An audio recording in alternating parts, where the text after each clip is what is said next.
Good evening and welcome to another Darwin Innovation Hub webinar on a Monday night. A nice quick one. We'll get in, we'll get out. Don't worry, I won't keep you from your dinner. Welcome. I'm Dante St James, and tonight we're talking about why you hate public speaking so much. And as a relief, what you can do about that. Let's explore it a bit and see what it really means, because we are in a position in life where so many of us look at public speaking, we look at skydiving, and more people believe that skydiving is less scary than public speaking. In fact, we find it so scary that there's a great big subset of people, and I'm talking about the majority, who would actually look at public speaking and say they would rather be the person in the coffin than the one giving the eulogy at their funeral. That is terrifying. So what can we do about that? Well, we first have to understand what's behind all that. About a third of Aussies fear public speaking. That's thought to have been up to as much as 70% in some cases. Is that normal? Well, yeah, it is a 100% normal human response. While we think it's something that's deficient in us, it's actually a protection mechanism that's been in us from our very evolution. It's very natural to be afraid of public speaking. In fact, it's absolutely normal. What it does is public speaking, it triggers our fight or flight response. And some people would look at that further and say the freeze and fawn as well. And I had a case, a couple of weeks ago where I was watching somebody speaking and she froze on stage and couldn't move past that. And thankfully, the audience was very, very gracious and very, very kind, and she did get past it eventually. So rather than fight or flight, her response went into freeze as well. But fawn is the other one where you start to sort of almost bargain with people. It's quite scary to watch happen with someone who's usually quite strong and confident to go into that fawning mechanism.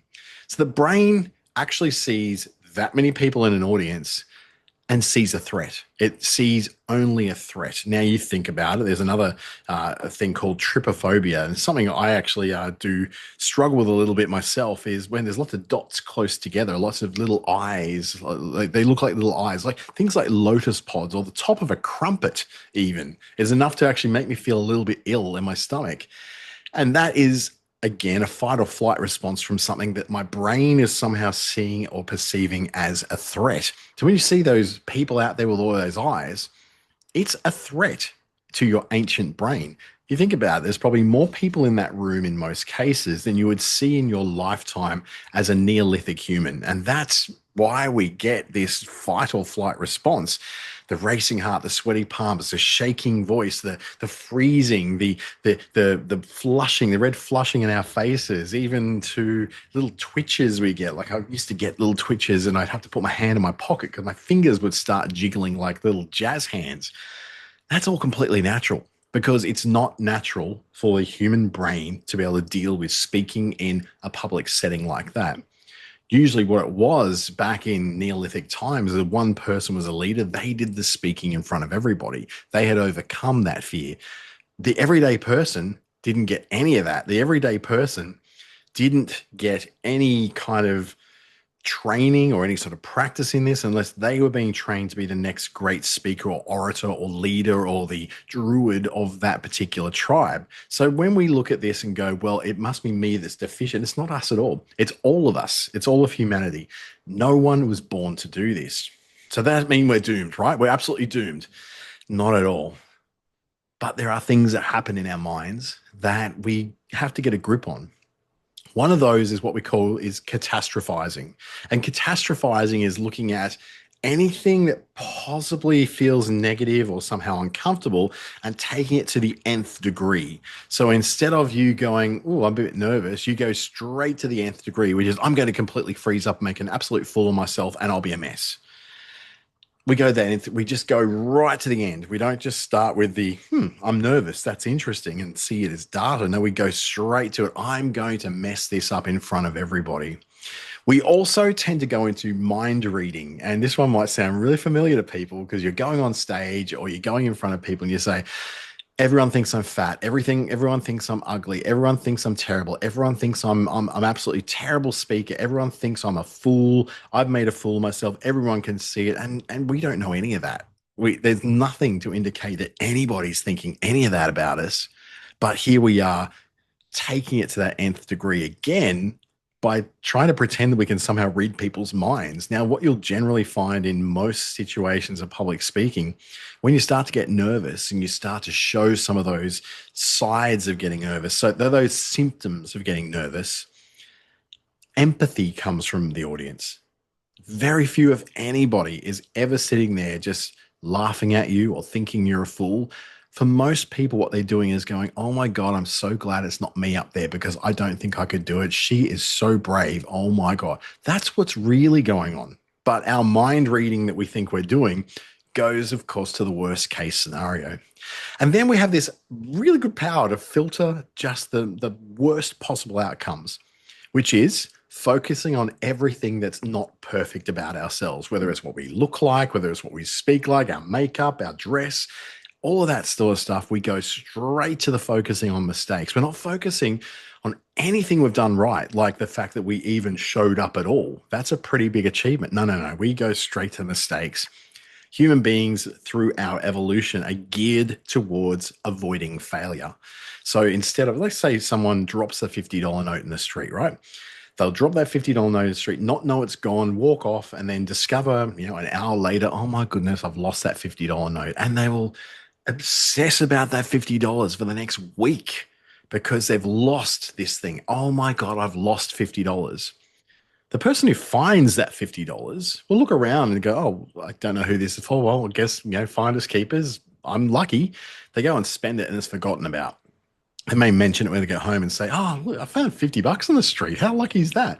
And then it's done. It's over. There's no obsession. There's no playing it over and over and over in their heads because human beings are geared to loss aversion. We are risk aversion. We are geared to not lose things. The joy of gaining something is by far and above overridden by the dread of losing something. That's why we go into things like state of origin, grand finals. Of that dread of losing is far greater than the joy of maybe we'll win. Half the time we're watching just to try and somehow help our team not lose. We walk with so much weight of expectations on our shoulders every time we walk up to a lectern, every time we turn on a webinar, every time we want to speak in front of a small group of people. We have a massive fear of people's opinions. FOPO. It's like FOMO, but it's FOPO. And this is where we play over and over in our heads that, what if I embarrass myself? What will people think? People will think I'm a fool. And this drives up a bit of an imposter syndrome. If you've never come across that term before, it's a great one because it is what plays over and over in our heads when the little voice on our shoulders whispering to us, who the hell do you think you are? Who do you think you are? And if we are listening constantly to that voice, we start to actually believe that we are not who we think we are. And that's when we get into that reading of minds that we are talking about just earlier. We start to catastrophize, sorry. We start to paint scenarios that are well worse than what's actually going on. What is actually going on is that you're walking onto a stage. That's the fact. You're going into a workshop. That's the fact. You're opening up your Zoom call or your Teams call and about to talk.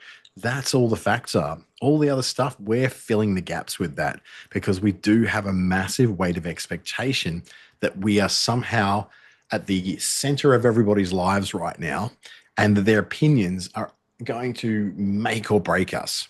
Now, unless you're going for an audition at Australian Idol or America's Got Talent or X Factor Britain, that's not the case at all. There's no producers sitting there trying to find that moment of absolute failure that they can put on television and immortalize you forever as this absolute failure fool. That's not what's going on here. But we're filling in the gaps in our brains to tell us that that's the case. This is why you hate public speaking so much. And then there's the tall poppy syndrome. I think we've all seen this happen. In fact, a lot of us, if we're honest, have participated in a bit of this. It's a tendency, and Australians are very big on this, of trying to cut down those who stand out. We inherited it from the British, and it makes us very hesitant to take our place on a stage, to speak up, to speak out. It throws so much increased fear of criticism in our way that it often will stop us from ever doing anything. And it absolutely reinforces all the self-doubt we already had. It's like it proves to us that everything we were saying about ourselves and every fear we had was absolutely true. Yet we don't know that. The tall poppy syndrome, a lot of the time, isn't people cutting you down. It's your expectation that people will cut you down. I'll repeat that. It isn't necessarily that people will cut you down. It's your expectation that people will cut you down. So if there's no proof that anyone's going to cut you down, and it's only your expectation that people will cut you down, well, hey, funny thing, act as if that's never going to happen because it probably won't. It probably won't happen. And if it does, it'll be in the form of some kind of malicious gossip that's going on from somebody you don't even like, someone you don't even want to impress in the first place, who's never going to buy your stuff, never going to listen to you anyway. They're the ones that cut you down. It doesn't matter. They matter so little in your life. They are not the decision makers. They're not your customer. And they're certainly not who's going to make your dreams come true. And they're certainly not paying your rent. They get no say.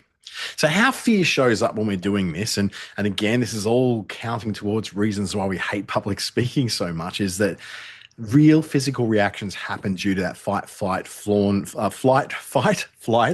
and freeze set of scenarios. Sweating, shaking, nausea, that shakiness in the voice, verbal things like the quivering voice, the speaking too fast, and to the point where you speak so fast, you're stumbling over your words, babbling like that, which of course leads to forgetting your words. When you're babbling so fast, you're going faster than what your mind can keep up with, then you're going to hit a wall. That wall is, oh man, what is the next word I'm about to say? And then there's all those non-verbal things that sort of appear with someone who's super nervous on stage and very awkward. The very rigid, upright composure, right? Very, very still, can't move, found their spot on the stage, will not move from it. The person who grabs onto the edge of the lectern, like their life depends on it. Like it's like, you know, Leonardo DiCaprio grabbing onto the wardrobe edges as the Titanic is sinking. It's just like you're literally clinging onto a lifeboat. And then there's that limited eye contact you'll do. You'll deliberately look everywhere else but where you're supposed to be looking. You've got a friend or maybe not a friend, maybe a colleague, I'll call him. He has this thing where he'll be having a conversation with you and he's not looking at you. He actually looks to the side and then you're standing like looking at the side of his face, and he'll actually speak all the time, never actually looking at you. And occasionally he'll turn around, but he'll immediately turn back away again. And that's a sign of someone who is actually manifesting a fear. And there's all the nervous gestures, the twitches, things like, oh, fiddling with your hair. Well, I can't really fiddle with my hair, but fiddling my beard, maybe stroking my beard, scratching a little imaginary scratchy bit here, pulling at my t-shirt because I'm conscious that I'm not a skinny person. So I'm thinking everyone can see my gigantic pendulous belly hanging out the bottom of my t-shirt. That's how fear shows up. So is it any wonder that you're standing there going, oh, God, I hate this. I absolutely hate public speaking so much. So what we do, we end up into a bit of an avoidance trap. We feel this fear, and the fear is real, and it's a real fear of dying. We literally think that a saber-toothed cat's going to jump out of that audience and eat us. So we avoid things. We dodge the opportunity to speak. We dodge the opportunity to lead. We dodge the opportunity to stand up and be heard, which then leads to missed chances to sell something, missed chances to show your credibility and your knowledge. And that means that your personal growth, yeah, that's limited, but I think it's more about your career growth, your business growth are then really stunted by this. So it becomes really important for business growth, for career growth, for your own personal confidence, that you do something about this cycle of fear, avoidance, missed chances, and then reinforcing that fear because you've missed out on those growth chances in the past. So therefore, you must be a loser, and therefore you anticipate the negative outcome every time you get asked to do this. So you avoid it, and it goes round and round and round and round, and you never move forward. I reckon it goes back as far as our education as well. Like, you think about it. We're not really encouraged to do a lot of public speaking in school. There's debate clubs, but very, very few people ever participate in them. I did, and I was terrible at debating. So I had no logic to me. I was all passion and emotion and no logic. And then there's not really, a Toastmasters for kids, really, is there? So I think there's rostrum programs that happen in some of the southern states, but they're very, very limited and very, very rare to find them. There's limited opportunities to practice speaking in public. In fact, as kids, even if there's a group presentation we have to do, it's always the confident person that does all the presenting every single time. And teachers don't have the time or resources to try and specifically help every single person to be able to speak publicly.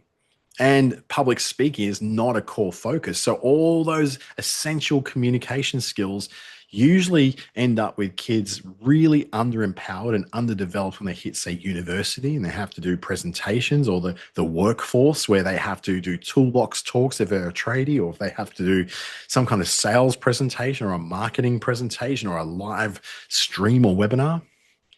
Scary, scary stuff. We're not really prepared for it. And that leads to things like people getting depression symptoms when they are trying to get themselves to do public speaking. They get so much anxiety that they report, and it's a third of people, right, are reporting depression symptoms.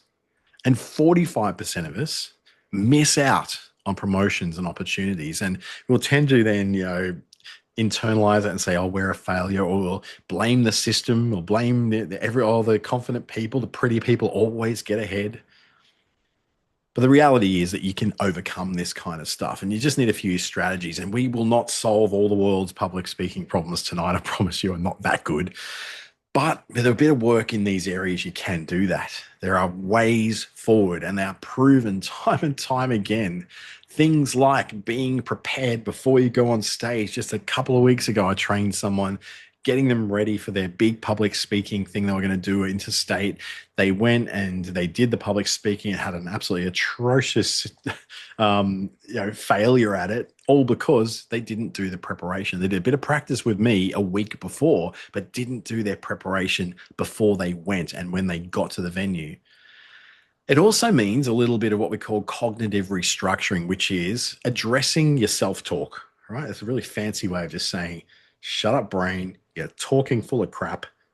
Start saying better things to yourself. That positive self-talk, it sounds all very ooky spooky. Let's get out our amethyst crystals, swing them around and sing kumbaya around a campfire. But the reality is repetition of addressing negative thoughts when they come up actually does lead to more positive thoughts coming through. Positive thoughts then reduce the chemical overload that's happening in your body and allows you to move forward into situations that may appear uncomfortable.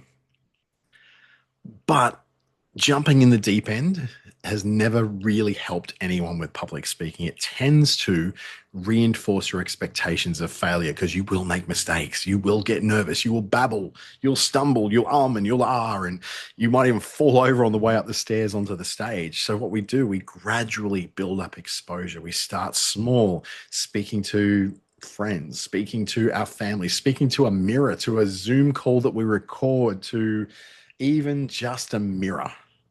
All that can help you to become a little bit better just through repetition. And you can also seek really professional help. There is therapy and coaching in there. And I think some of that, and I'll show you what some of that looks like a little later. But really, the preparation and practice is about being prepared by knowing your topic. And this comes from really understanding you shouldn't be talking about things you don't know.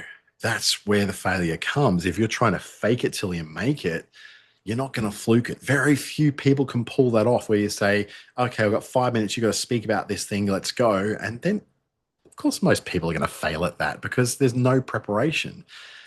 Give yourself some kind of clear outline. The one that I use is usually, how do I start? What are my 3 main points and how do I finish? That way I'm not remembering an entire storyline. I'm just remembering 4 points: start, end, and a few points in between.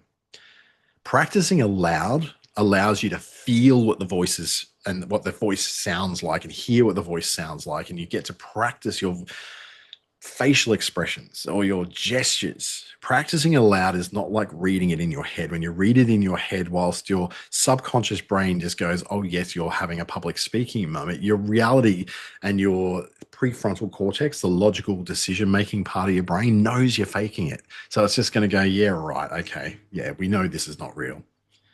The other thing is to also know your audience before you go in. That's one thing I do like to do. This week on Thursday, I'll be speaking in front of a group of finance brokers in Brisbane. I don't know this group, but I have been sent a bit of a rundown, a bit of a brief on what they're like and what their pain points are according to what I'm speaking about. That gives me the ability to tailor my content to their needs, knowing full well that at least those 3 points I'm going to speak about are going to speak to their industry, their experience, and their unique way of looking at the world. Then when we reshape our thinking, it's really taking things from everyone will judge me to everyone wants me to succeed. I'll make a fool of myself to small mistakes are normal. They'll see I'm nervous through to nerves show that I really care about this. And that's really what's going on in most cases. People feel empathy for people who are nervous. We don't judge them. We don't think they're terrible. We feel empathy for them. So when you've got all that empathy flying towards you on the stage or in a public speaking scenario, that's what's happening. People are actually feeling not sorry for you, they're identifying with you. Gradual exposure, one-on-one chats with people, move up to small group discussions, tier it up. Start off one-to-one, then go to small group, then go to a team presentation where you're sharing the time with other people. Eventually build it up to the point where you can then do a solo presentation in front of a large group of people at a conference.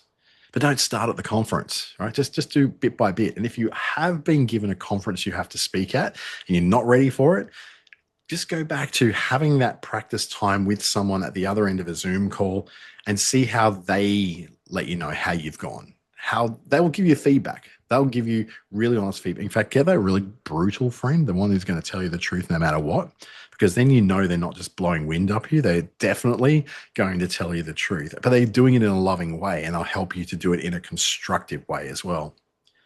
But if you do need support, there is support out there. Cognitive behavioral therapy works well for anxiety, but that's if you're having such a hard time that you cannot get past any of these other things like coaching or support groups like Toastmasters or speaking clubs. If none of that is ever going to work for you, then you might want to seek some therapy, and it could be very helpful. Cognitive behavioral therapy, I've had some of that in my life before for some other areas I've had challenges in, and it was really good for that. There's also self-coaching YouTube videos. TED Talks are all on YouTube as well. Go and see that kind of thing to see how the very best do it. Not because you want to compare yourself, but so you get used to seeing and hearing and feeling what successful speaking is like. So you've got great examples there. Most of us never see these particularly great orators. We see the awkward locals, right? So what we do is let's go for the greats and see what they are like.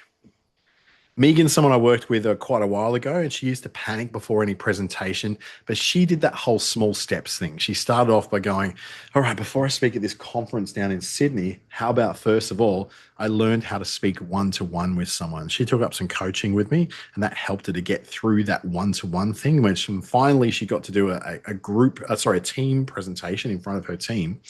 And she got to practice what she was basically doing at that conference. She rocked it at the conference, not because of any magic, but because she had some reps behind it. She had a bit of repetition. She'd actually had some practice. And that made a world of difference for her.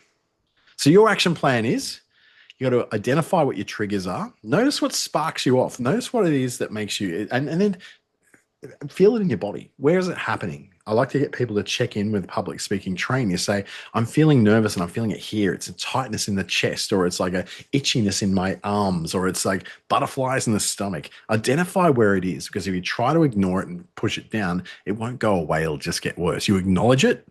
It does that sort of, that thing where you acknowledge it and then it's go, oh, okay, you've noticed me. Great, move on. Then practice regularly. Start small, work your way up. Start low pressure before you go to the high pressure. And hey, like all things in life, when you do something good or you get something done or you just turn up or you just remember to practice, celebrate that. Remind yourself that, man, I actually did that. I actually started the process. I got some resources here, Toastmasters Australia. If you're in Darwin, there is a Palmerston Club that's now on once every 2 weeks. It's based out of the the Grey Community Centre. So if you would like to join Toastmasters to get some kind of practice and support, they are definitely available to you. I host the Speak Starter Darwin and Palmerston Club. So they're I have them twice a month, once in Darwin City, usually in the beginning of the month, and then the middle of the month, we go to Palmerston as well. And then I hold lots of free workshops regularly, both online and in the Darwin Innovation Hub in Darwin City. And you can get some great resources. I've got a guide to actually this particular webinar where you can go and see a bit more on it and see some of those tips again at speakstarter.com.au. I've got a QR code coming up in the next slide. Vin Jiang from YouTube, he is amazing. Absolutely amazing. Son of migrants and a migrant himself from Vietnam, based in, I believe, in Sydney. And he is a great public speaking coach. He had to learn not only how to speak in public, but how to speak in English. So he is phenomenal, such a great speaker. And one of my favorites is another guy called Yasir Khan. He's a Canadian Pakistani guy. And the guy is amazing. He's just such a great presenter, and he's very good at breaking down the process of speaking, these little frameworks, these little repeatable, actionable frameworks. If you want to go and see the interactive guide I've made for you, it's at speakstarter.com.au, and then you go under the quick guides and it'll be in there. Or you can just hover your phone over that little QR code there and it'll be able to take you through it. But what I might do is quickly show you what that looks like. So my apologies, I'm about to take that screen away from you. We'll go to speakstarter.com.au and then just pop over to quick guides. Once we go to quick guides, you'll see these four here. This is the one, why you hate public speaking so much. And then you pop in here and you'll be able to sort of interact with these little elements, what the mind's traps are, what each of those things were that we were talking about, and then right down to what the ripple effect can be as well and what you can do about it. So that's the kind of stuff I want you to look at. Have a look at it. It's all free. Just find it online. And if you want to get that QR code, I'll just make that nice and big for you again. Just hover your phone over that and it should take you right through there. Thank you so much for joining me this afternoon, this evening. I hope you got something out of that. If you want to find out more about that, please do reach out to me. I think most of you are connected to me on LinkedIn. If not, find me. I got the weirdest name in the world, Dante St James. So you look me up on LinkedIn, connect and have a chat. And if there's something you want to ask about public speaking or confidence in that way, I'd love to hear from you. Thank you and have a fantastic night.